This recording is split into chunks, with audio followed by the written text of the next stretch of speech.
Hey folks, Mr. Olson here. Let's do some econ. This lesson is on fiscal policy and the spending multiplier and the tax multiplier used to figure out how much fiscal policy the economy needs. For many students, a helpful analogy to think about the economy is that the economy is like a car, right? So you can drive down the freeway at 120 miles an hour, but it's not sustainable. Okay. Your car's going to fall apart. God forbid you're going to get in an accident, et cetera, et cetera.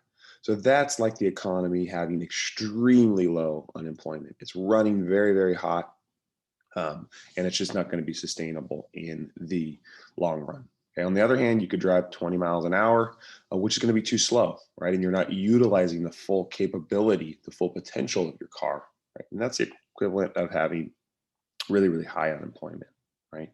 Um, Putting it in cruise control right about 70 miles an hour is sustainable, right? It's safe. You're utilizing the power of your car, and you're going to be able to stay at that speed for a long time. And that's kind of the idea of full employment.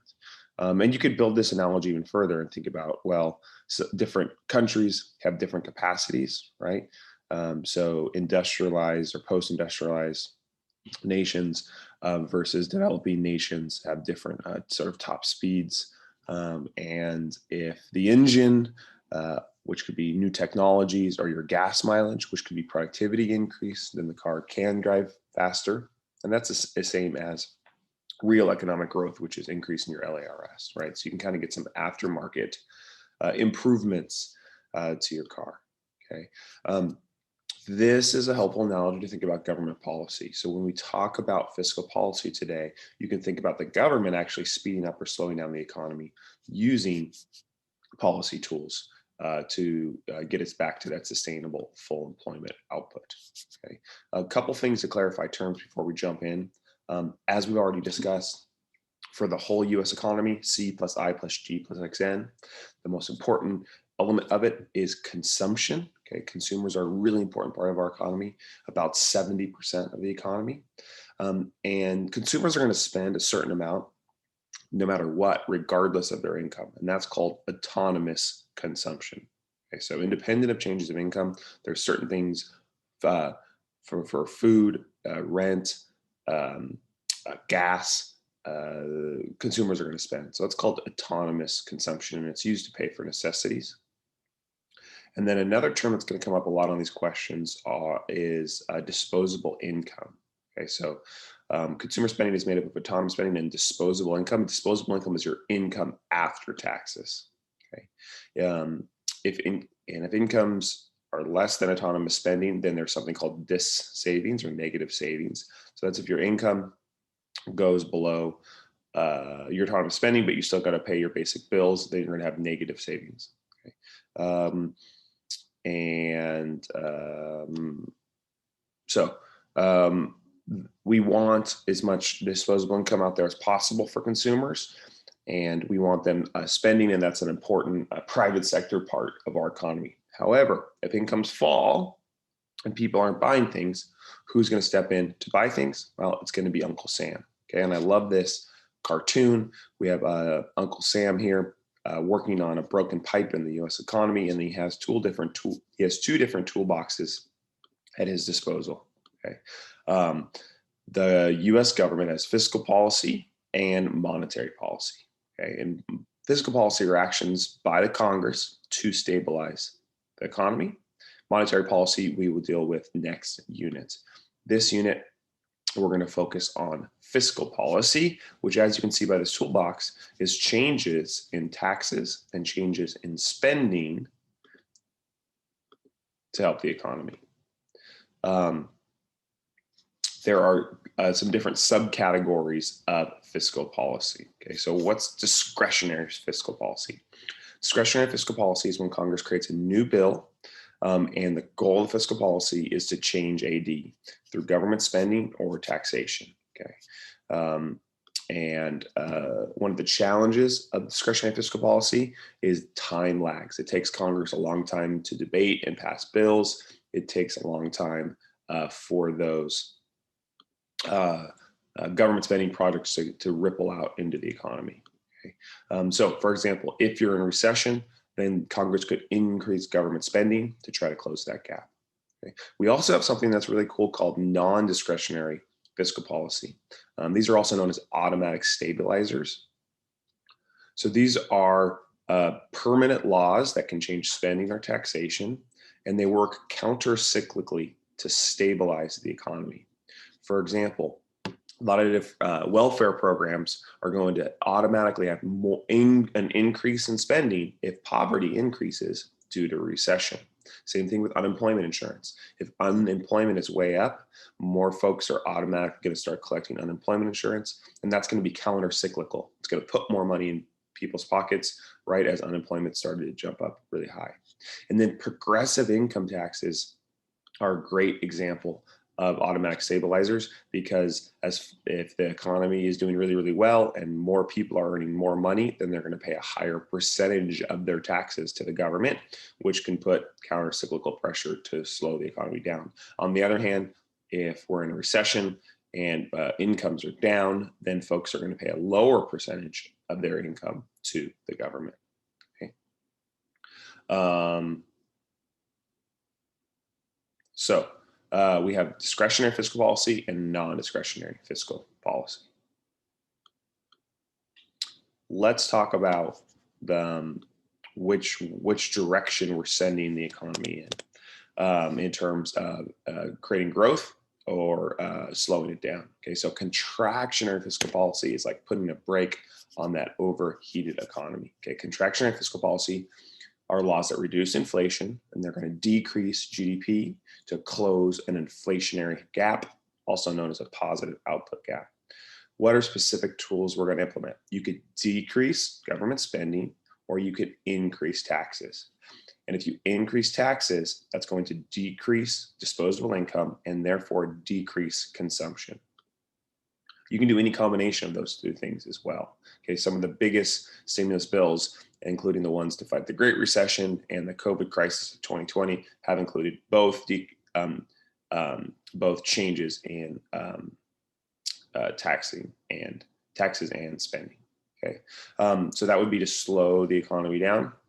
And then there's also expansionary fiscal policy, which is to hit the gas to grow the economy. So we want expansionary fiscal policy if we're going to reduce unemployment and increase GDP. That's a close recessionary gap. So the Great Recession and COVID examples are actually examples of expansionary fiscal policy, not contractionary. Sorry if that was confusing. So what are we going to do? We're going to increase government spending, or we're going to decrease taxes, which is going to increase disposable income and therefore increase consumption, or we can do any combination of the two. Okay, so these are expansionary and contractionary fiscal policies. Here's a practice multiple choice question. You can go ahead and pause the video and give your best answer. All right, so let's actually apply some of these ideas to an economy. So take a look at this scenario. You should be able to really spot really quickly what type of gap this is and therefore what kind of policy we need.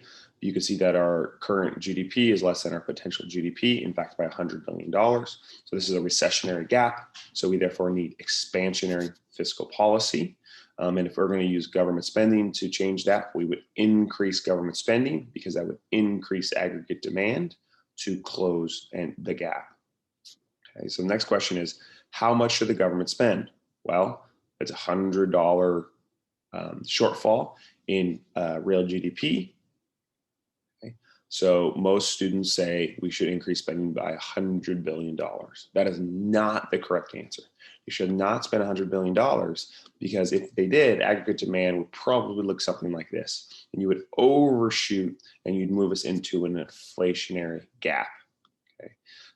And what you want to think about is why that is. Why, if we increase government spending equal to this gap right here, would we end up way overshooting? And the answer is something really important for fiscal policymakers, and that is the multiplier effect. And the multiplier effect, whenever I talk about multiplier effect, I always think about why cities fight so hard to have the Super Bowl in their stadium. It's because they want the multiplier effect of it, right? And a change in spending from the NFL coming and spending money in your city and all the fans coming and spending money in your city, sets off a change in spending that's going to be magnified by the economy, right? So if Bobby comes to town for the Super Bowl, he spends $100 on Jason's product. Now Jason has $100 more in income, so he can buy Nancy's product, and Nancy can take that income and go buy Tiffany's product, and so on and so forth. So the total change in consumer spending is multiplied by an initial change in consumer spending. Okay, and so the multiplier effect shows us how much spending is magnified by the economy. Look at this beautiful high def GIF that I've included for you to really visualize what we mean by the multiplier effect. Okay, you are welcome. Look at that. It's a beautiful thing. We'll go back and we'll look at it one more time. Oh my gosh, look at that. Fantastic. Okay, so if the government spends $5 million, will aggregate demand increase by the same amount? No, we already said that. Okay, because more spending becomes more income for consumers, and they're going to take that money and spend it. How much will aggregate demand increase? Well, it depends on how much consumers save of their new income. If they save a lot, then spending and aggregate demand will decrease less. If they save a little, then the spending and aggregate demand will increase a lot. So how much are they going to save? How much are they going to spend? Well, this leads us to the idea of the, let's see,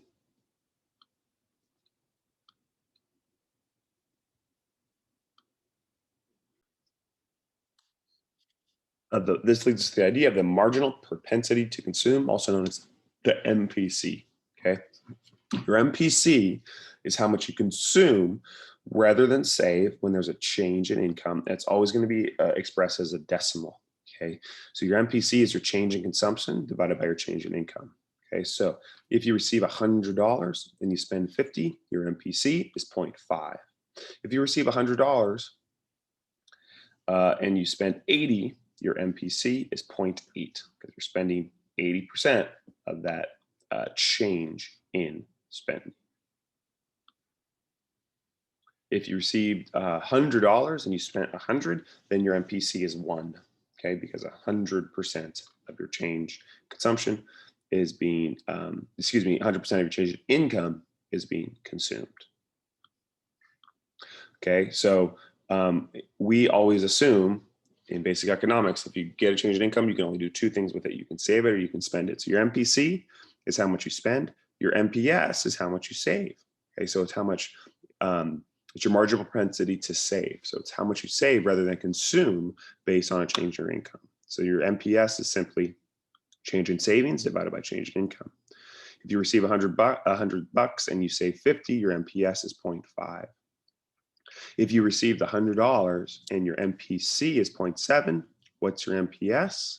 Your MPS must be 0.3. And this leads up to this other really important rule that you're going to need to apply. Your marginal propensity to save is going to be equal to 1 minus your MPC. And the reason that's true is because people can either save or consume when they get a change in income. Okay, so those two things are always going to be equal to 1. All right, so given our MPC and our MPS, let's talk about how spending is actually multiplied. Okay, if the MPC for everyone was 0.5, okay, in this class, we're always going to assume the MPC is constant across society, then how would that play out? Okay, well, we have the Super Bowl in town. There's an increase in spending of $100 at Ashley's restaurant. So Ashley has $100 in more income. If the MPC is 0.5, then she's going to save 50 and spend 50 at Carl's. Now Carl has $50 in more income. Carl's going to save 25, and then he's going to spend 25 at Dan's fruit stand, and so on and so forth. So that ripple effect will continue until every penny is saved or spent. Okay, so there's a total change in GDP, and it's equal to the multiplier, and I'll show you how to figure that out in a second, times the initial change in spending. So here we go. How do we get the multiplier? Okay, the multiplier is 1 divided by the MPS. So the spending multiplier to calculate the total ripple effect of a change in spending is 1 divided by the MPS, which is the same as 1 divided by 1 minus the MPC. Okay. So if the MPC is 0.5, how much is the multiplier? The multiplier is 2. Okay, the multiplier is 2. If the multiplier is 4, how much will an initial increase of $5 in government spending increase GDP? 5 times 4 is $20 would be the total change in GDP. How much would a decrease of $3 in spending decrease GDP? Well, if the multiplier is 4, then we decrease government spending by $3. There would be negative $12, a decrease of $12 in GDP. Okay. And again, you just take, to get the total change, you take the multiplier, spending multiplier equations up here, and then you multiply it by the initial change in spending. So let's do some practice. Okay. If the MPC is 0.1, what's the multiplier? Well, if the MPC is 0.1, then the MPS, excuse me, if the MPC is 0.9, then the MPS must be 0.1. So the multiplier is 10 because 1 divided by 0.1 is 10. If the MPC is 0.8, then the MPS is 0.2, and 1 over 0.2 is 5. So the multiplier is 5. If the MPC is 0.5 and consumption increased 2 million, how much will GDP increase? If the MPC is 0.5, MPS is 0.5, 1 divided by 0.5 is 2. So 2 times 2 million is a change in $4 million. If the MPC is 0 and investment increases 2 million, how much will GDP increase? It will increase by just that 2 million. If the MPC is 0, then the MPS is 1, and 1 divided by 1 is 1. So the total change in spending was 2 million. 2 million times 1 is $2 million. As you can see from these series of questions, as the MPC falls, the multiplier effect is less. Okay, as the MPC falls, the multiplier effect is less. Okay, so that has a lot of implications for policy makers in terms of how much you need to spend to get the change that you want. All right, let's do some practice questions where we're actually going to look at fixing the economy. Okay, Congress is going to use discretionary fiscal policy to manipulate the following economy. We're always going to get MPS or MPC as given.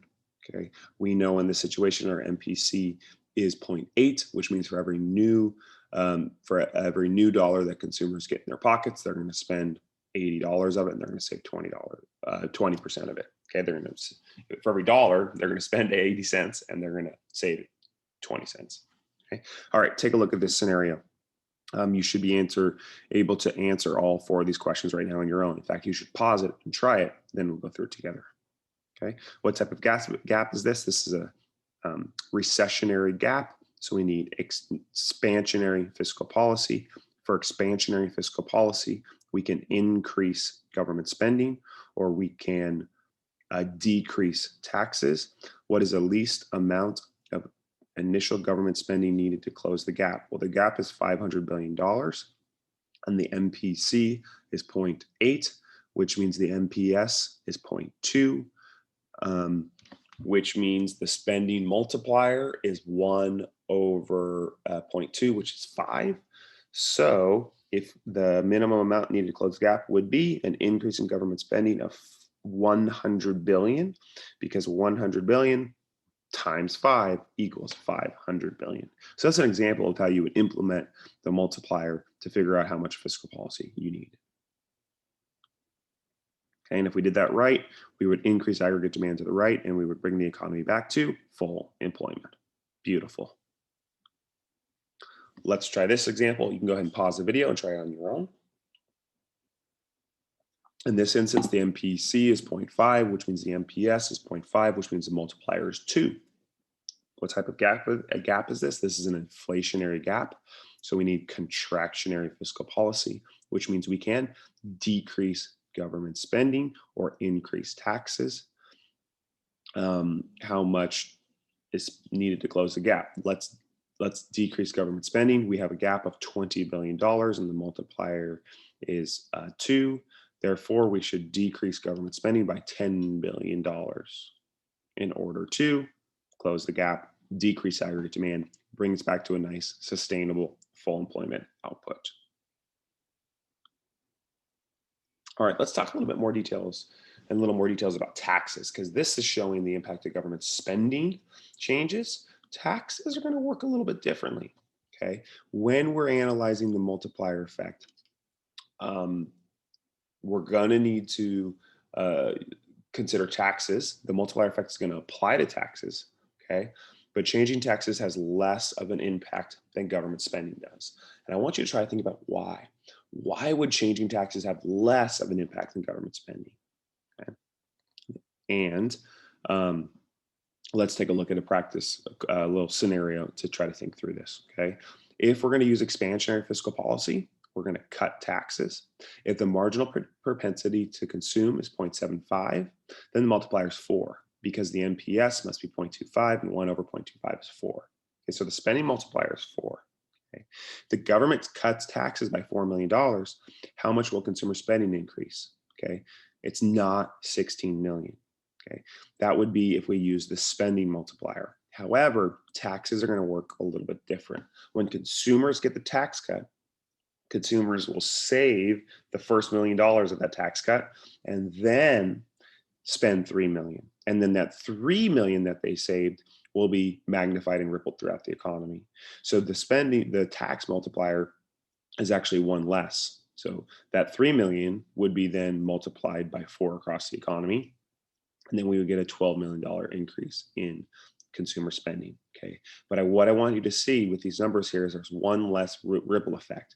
When you cut people's taxes, that initial tax cut right off the bat is impacted by the MPS. Right? Consumers saved $1 million. So that first $1 million of your tax cut never got multiplied across the economy. Okay, so that has less of a ripple effect. Whereas in our previous examples, when we spent $4 million on building new bridges as a government, that all $4 million went into the economy initially, and then the MPC kicked in. Whereas for tax cuts, the MPC kicks in right from the start because it's going into consumers' pockets. Okay, so the simple tax multiplier equation is here. You basically have to, it's the MPC times 1 over the MPS. So it's a spending multiplier times the marginal propensity to consume, right? So we're taking the spending multiplier and then we're multiplying it by the MPC because it's being impacted by the MPC immediately, okay? The simple way to write that out is the MPC over the MPS. So you can memorize that equation if you want to, but you don't have to. The rule that I recommend you memorize instead is the tax multiplier is always 1 less than the spending multiplier. So if the spending multiplier is 4, you know the tax multiplier is going to be 3. And the other trick to remember here is that if we're increasing taxes, that's going to decrease GDP, right? So the tax multiplier is negative. Okay, so sometimes that comes up as well. I don't recommend memorizing this equation. I just recommend memorizing that rule. Memorize the equation for the spending multiplier, which is easy. It's 1 over the MPS. And then you can always figure out the spending multiplier. And then once you have a spending multiplier, always know that the tax multiplier is 1 less because there's 1 less ripple effect. All right, let's practice this policy, okay? If you feel confident on this, you can pause the video and try it on your own, okay? We are in a recessionary gap of $20 billion. So the government can increase spending or decrease taxes. How much should they increase government spending by? Okay, here we go. We got an MPC of 0.5, which means the MPS is 0.5, which means the spending multiplier is 2. So if the spending multiplier is 2, we could increase government spending by $10 billion to close the gap, okay? How much would we have to cut taxes by? Well, if the spending multiplier is 2, we know the tax multiplier is going to be 1. So the tax multiplier is 1, then we'd have to cut taxes by $20 billion in order to close that gap, okay? So if we increase government spending by 10 billion or we cut taxes by 20 billion, we would close the gap. This is an important thing for you to think about because when it comes to helping the folks in recession, or helping us close an inflationary gap. Government spending is more efficient, right? We had to cut taxes in this case by twice as much as we did, as we had to increase government spending in order to close the gap. Okay, so that has various implications that we can talk about later. Okay, here is a multiple choice question for you to practice. Last clarifications I want to make. So what we just did with those practice problems was discretionary fiscal policy, where we had a problem, we identified the gap, we passed a new law, and we closed the gap. The other thing I want to clarify a little bit more for you is non-discretionary fiscal policy, which again is laws that are already in place. It's legislation that acts counter-cyclically without having to have explicit action by policymakers. They're also known as automatic stabilizers. Most economists I read argue we should have many more automatic stabilizers because it's so hard, especially in our hyper-partisan times, for Congress to pass new legislation and all the lags that comes with that, that we should do an even better job than we do now building in automatic policies that kick in based on the unemployment rate, for example, right? So what do we already have in place? I mentioned a few at the beginning of this lesson, and the one that's really interesting and dynamic is the progressive income tax system. Okay, so like I said earlier, the US progressive income tax system is counter-cyclical, and it helps stabilize the economy. When GDP is down, tax burden on consumers is low, which is going to promote consumption, and it's going to increase aggregate demand. When GDP is up, there's more of a tax burden on consumers, and that's going to discourage consumption and decrease aggregate demand. So the more progressive the tax system, in other words, the bigger the differences in those brackets and the higher percentage those brackets are at the top for top earners, then the greater the economy's built-in stability.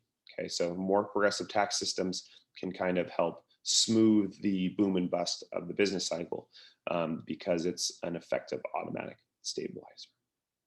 All right, ladies and gentlemen, that is fiscal policy. Thank you so much for listening. Enjoy the rest of your day.